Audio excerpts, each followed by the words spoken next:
नमस्कार मंडळी, स्वागत आहे तुमचं आमचं आणि आपल्या सर्वांचं आवडतं यूट्यूब चॅनल गावरान बेस्ट एक्सपर्ट. हेल्दी मेवा गावरानच खावा. तर मंडळी, आपण प्युअर गावरान कुक्कुटपालन करतो. तर फक्त प्युअर गावरान कुक्कुटपालनच नाही, तर आपण लो बजेट प्युअर गावरान कुक्कुटपालन करतो. आता लो बजेट हा शब्द का? तर बघा, आपली अशी इच्छा आहे की प्रत्येक तरुणाने व्यवसाय करावा आणि व्यवसाय करण्यासाठी प्रत्येकाकडे भांडवल असेलच असं नाही. तर भांडवलाची अडचण येऊ नये म्हणून आपण त्याच्यात नवनवीन प्रयोग केलेले आणि प्रयोग करून आपण कशी कॉस्टिंग कमी करता येईल या गोष्टीवर आपण काम केलेलं आहे. त्या पद्धतीने आपण बजेट आपलं कमी ठेवतो. म्हणूनच अभिमानाने आम्ही सांगतो की आम्ही गावरान कुक्कुटपालनच नाही तर लो बजेट गावरान कुक्कुटपालन करतो. तत्पूर्वी आपले युट्यूबवरती 1K सबस्क्रायबर पूर्ण झालेले आहे. त्याबद्दल ज्यांनी आपल्यावर विश्वास दाखवला सगळ्यांचे आभार मानतो. आणि अजूनही आपण जर चॅनलला सबस्क्राईब केलेलं नसेल तर नक्कीच चॅनलला सबस्क्राईब करा, लाईक करा आणि शेअर करायला बिलकुल विसरू नका.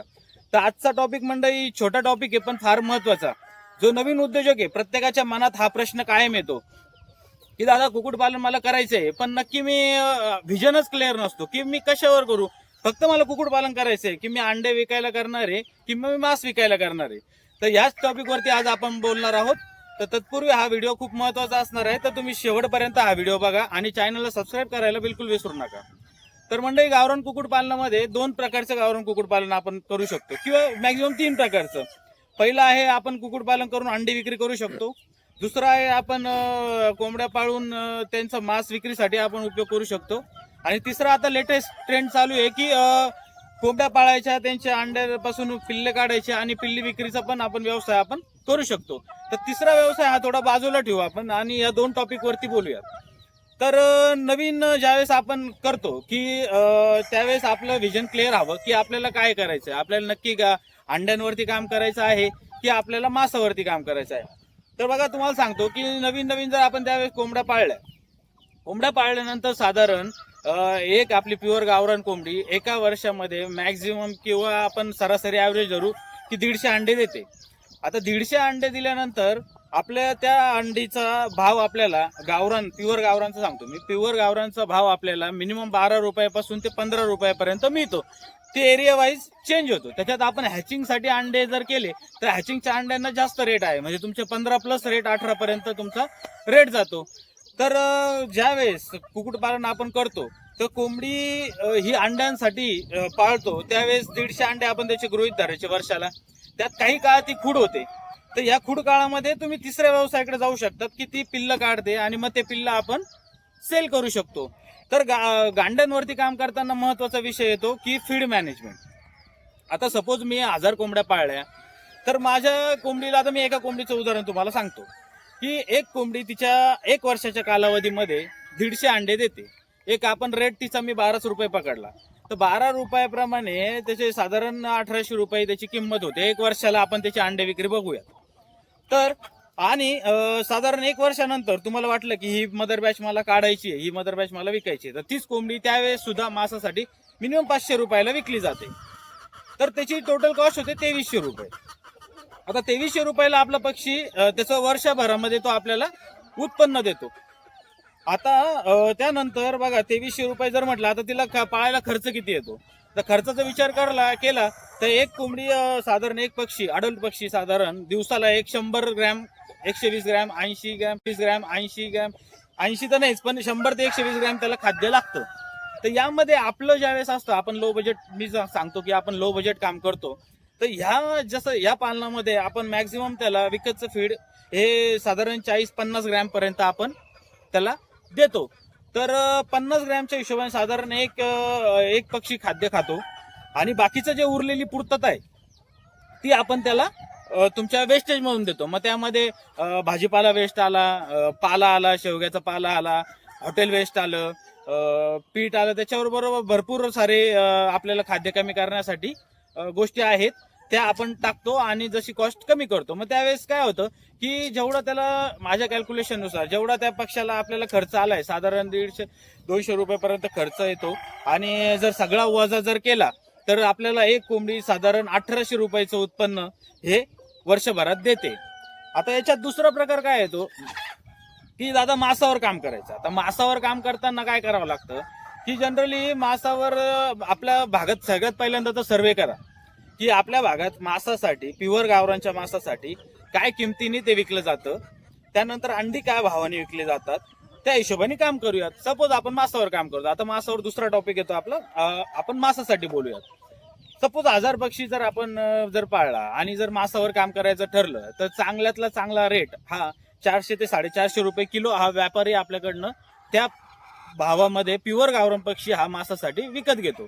साधारण 5 महिन्यापर्यंत हा पक्षी आपल्याला विक्रीसाठी येतो. म्हणजे साधारण त्याचं वजन बघा तुम्हाला, एक 1200 ते एक 1400 ग्रॅम पर्यंत पक्षी झाला की तो आपण सेल करायचा. त्यामध्ये पण आपण जर सिंगल पक्षी सेल केला, आता सपोज कोंबडा आहे, आता कोंबडा जर आपण सिंगल जर सेल केला तर साधारण आपण, आता मी माझ्या फार्मवरती सांगतो, एक 800 रुपयापासून तर मी 1200 रुपयापर्यंत पक्षी सेल करतो. तर आणि कितीही काही झालं, कुठलाही भाग घ्या किंवा कुठलाही सीझन घ्या, तर मिनिमम 380 रुपयाला तुमचा पक्षी सेल होतो. मग आता याच्यात पण आपल्याला म्हणजे मासावर काम करताना मग काय करायचं की एका वेळेस आपण सर्व पक्षी टाकायचे का, की मी आता 1000 पक्षी, आता ते सगळे येतं आपल्या बजेटवर आणि आपल्या जागेवर. आता याच्यासाठी थोडी जागा आपल्याला जास्त लागते ऍज कम्पेअर टू अंड्यावरती काम करण्यापेक्षा मासावरती. तर ती का लागते, तर आपण एकाच वेळेस सपोज 1000 पक्षी टाकणार का, तर नक्कीच नाही. ज्यावेळेस 1000 पक्ष्यांचं आपलं नियोजन असणार आहे त्यावेळेस आपल्याला 200 पक्ष्यांच्या बॅच मध्ये पक्षी टाकायचे आहे, जेणेकरून 5व्या-6व्या महिन्याला आपले 200 पक्षी हे विक्रीसाठी आले पाहिजे. 200 पक्षी विक्री केल्यानंतर दर महिन्याला तुमचे 200 पक्षी विक्रीसाठी येतात. तर असं केल्यानंतर जे चलन आहे ते तुमचं डेली चालू असतं आणि म्हणजे व्यवसायाला चांगल्या प्रकारची उभारी मिळते. आणि तर आता मासावर काम करताना आपल्याला विकतचं फीड जरी फार कमी प्रमाणात गेलं तरी काही प्रॉब्लेम नाही, त्याला आपण वेस्टेजवरती ठेवू शकतो. त्याला अंडे उत्पादन जास्त मिळण्यासाठी आपल्याला लेअरचं फीड हे द्यावंच लागतं थोड्याफार प्रमाणात. आणि मासावरती काम करण्यासाठी आपण मोस्ट ऑफली त्याला वेस्टेजवर काम करतो. तर आता सल्ला काय द्यायचा की आता काम करायचं कशावरती. आता मी साधारण मी ज्यावेळेस सुरुवात केली तर मी अंड्यांवरतीच काम केलं, मी काय मासावरती काम केलं नाही.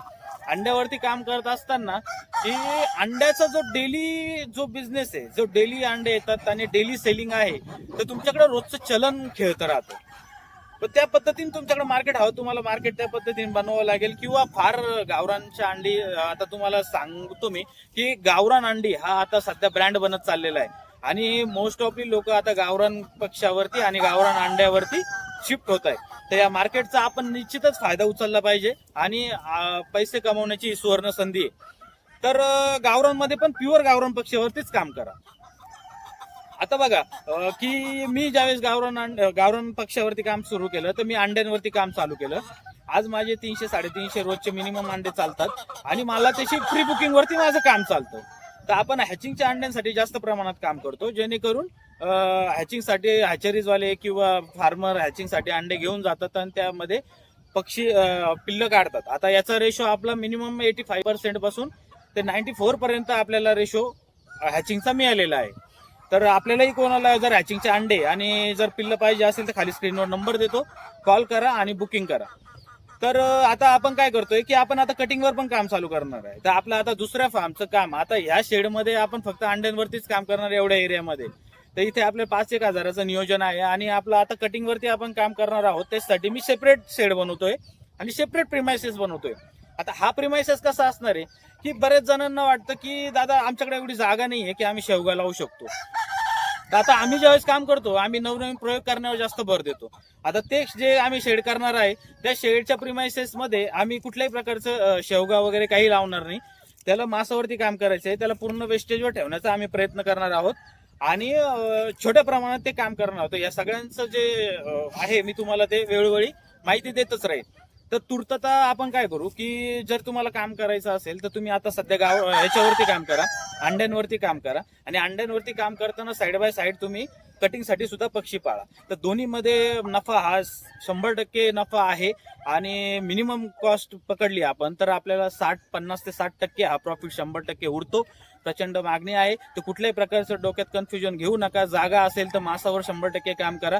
मी सांगितल्याप्रमाणे जर मंथली आपल्याला सायकल मेंटेन करता आली तर आपण 100% मासावरतीच काम करा आणि अंड्यांसाठी थोडंसं लॉट आपला अंड्यांसाठी राहू द्या की जेणेकरून 50-100 अंडे हे आरामशीर विकले जातात.